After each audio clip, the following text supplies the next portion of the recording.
Barack Obama is one of our most buttoned-up presidents, but his raw feelings were on display this week when he spoke of the young black men whose path he admits could easily have been his own. Outraged by the fact that young black men are more likely than other Americans to drop out of school, be sent to prison, or end up murdered.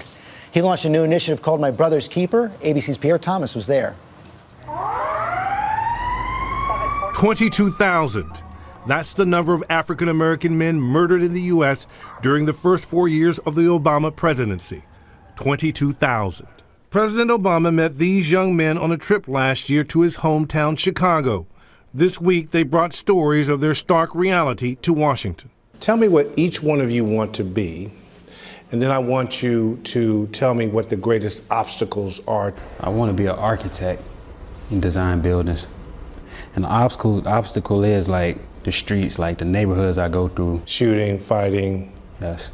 I want to be a criminal profiler for the FBI. The violence, because that made me not even want to go to school. I want to be a prosecutor. It's saddening that you can't even walk down the street. It's like you gotta pick and choose the right time to leave the house. Just the other day, somebody tried to rob my brother with a gun at a gas station. It's like very stressful. That's the most overwhelming thing ever. The young men joined Obama to launch his My Brother's Keeper initiative, aimed at tying together the nation's best mentoring programs and providing educational and economic opportunities to at-risk youth. For the president, this is clearly personal. When I was their age, I was a lot like them. I didn't have a dad in the house. And I was angry about it. I made bad choices. I got high without always thinking about the harm that it could do. I didn't always take school as seriously as I should have. I made excuses. I could see myself in these young men. When I made a mistake, the consequences were not as severe. I had people who encouraged me. They never gave up on me. And so I didn't give up on myself. The president is hoping that $350 million in private donations and commitments from leaders from all walks of American life will help parents and young men break the cycle of violence and poverty. These problems have been long-standing, around a long time. What is it going to take to truly make a difference? Well, I think the most powerful man in the world saying that we have a problem, and that's President Obama. And then now getting people involved, getting corporate America involved. Some of the critics have been calling for this earlier. Is this something the president wanted to do? Should he have acted earlier? When the president took office, just remember what was going on. Our banks were on the verge of collapse. People were losing their homes. The economy was in a free fall. We had 2 wars going on. And now that the economy is growing, now is the point where we have to make sure that every child has an opportunity. Colin Powell said the crisis should not be a partisan issue, but he acknowledged that the first African-American president has to walk a tightrope, lest he be perceived as playing favorites. I think he threaded the needle very well. He made it clear that he was concerned, as he has to be as the President of the United States, with all Americans. But when you have a particular unique problem that has historic roots to it, and those historic roots continue to contaminate the present, in order to prepare for the future, you can't hide from this problem. Obama called the plight of so many young people an outrage. 22,000 dead. For This Week, I'm Pierre Thomas, ABC News, Washington. Thanks to Pierre Thomas for that. More now from our experts. Van Jones is back, along with Dr. Gail Christopher from the W.K. Kellogg Foundation, Heather McDonald from the Manhattan Institute. And Dr. Christopher, let me begin with you. The Kellogg Foundation, you attended this week at the White House. Kellogg Foundation very actively involved, but put some meat on the bones of what Magic Johnson was saying. What specific difference will it make to have the president calling this meeting, launching this initiative? The Kellogg Foundation is one of many foundations that have stepped up.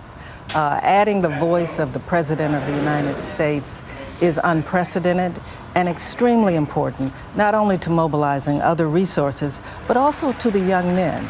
We all want what's best for our children. And imagine the experience of every day knowing that people have permission to use deadly force against you, even if you aren't armed, to be exposed to schools that are under-resourced, to live in fear. And so we're very excited that the president has said the norm is not acceptable anymore. I think that's the real power here. And Dr. McDonald, you welcome some of the president's words, particularly his words about fathers, the responsibilities of fathers, but you say more money isn't necessarily the answer.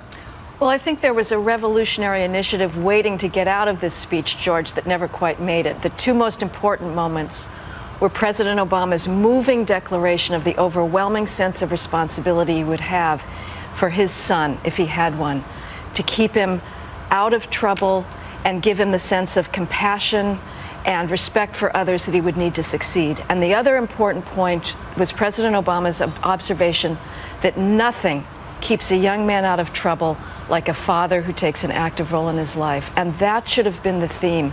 How do we rebuild the family and make sure that more children are raised by their fathers? Because the data is clear.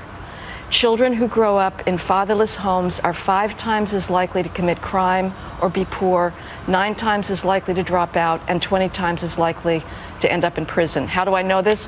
President Obama said so in 2008 when he was running for the presidency. There's no more important gap than the fatherlessness gap, and it affects all Americans, but it's especially acute for young men of color, and that's what we should be worried about. Well, that's one of the things we should be worried about for sure. As a dad and as somebody who's, my father was in the home, it made a tremendous difference for me. I think, though, it's important that we hold these young people to high standards, and we hold the adults to even higher standards. It's very hard to climb a ladder out of poverty that doesn't have any rungs on it, and we've got to begin to put those rungs of opportunity back for these kids. And listen, everybody else who got in trouble in America, Wall Street got in trouble, we were there for Wall Street. The auto industry got in trouble, we were there for the auto industry. You got a whole generation of young kids who are clearly in trouble. I'm so proud the president finally stepped forward. How will we know if this is working? Well, like all social interventions, we have ways, we have metrics we can follow, whether the jobs have increased, whether the graduation rates have increased. We certainly can track the number of young people who actually have mentors, have people in their lives to guide them. I mean, you can count these. Can I say one more thing? I do think, I agree with what you're saying about fatherhood, but sometimes my fear is that people will say, well, it's just up to the dads. Dad's got to do more. But when you have this many kids in trouble, we all have to do more, and it shouldn't be either or. We got to be able to do both. There's not a chance that we're going to say that. I mean, nobody's been saying that. That's the problem. We have been doing programs, as we should, with compassion and concern for 3 decades. They haven't made much difference because nobody's willing to talk about fathers and say they are not an optional appendage to children. There's wonderful single mothers there who are trying to do the best by their kids, but kids need their fathers. And until we can rebuild the family, it's a false argument. Let's talk about it. Obama had started a discussion about fathers. It is the issue. There's nothing more important. It's one of many issues. 73% of all black children are born to single mothers compared to 29% of white kids. These statistics We've got to close that gap. These statistics you're talking about are heartbreaking for every African American. You think that you need anybody to tell us how terrible this is? We work on it every day, but we also need corporate America to step up. We need the president to speak out. We need more things than just dads doing better. Well, let's have corporate Americans talk about fathers. Last word. Julius Wilson framed this decades ago. When work disappears, marriage declines. And as long as we have communities where there are no job opportunities, where the education systems are failing, you will not have an increase in marriage rates. Obama has said, you can't take the fatherhood discussion and isolate it from the reality of the economic challenge. Obama has said there's too many fathers who are acting like boys, not men, and nothing prevents you from marrying the mother of your children. That is within your own personal choice. And we have to say that fathers are essential to their kids. Amen. I agree with you. I agree. We're going to have to revisit this debate. Thank you all very much.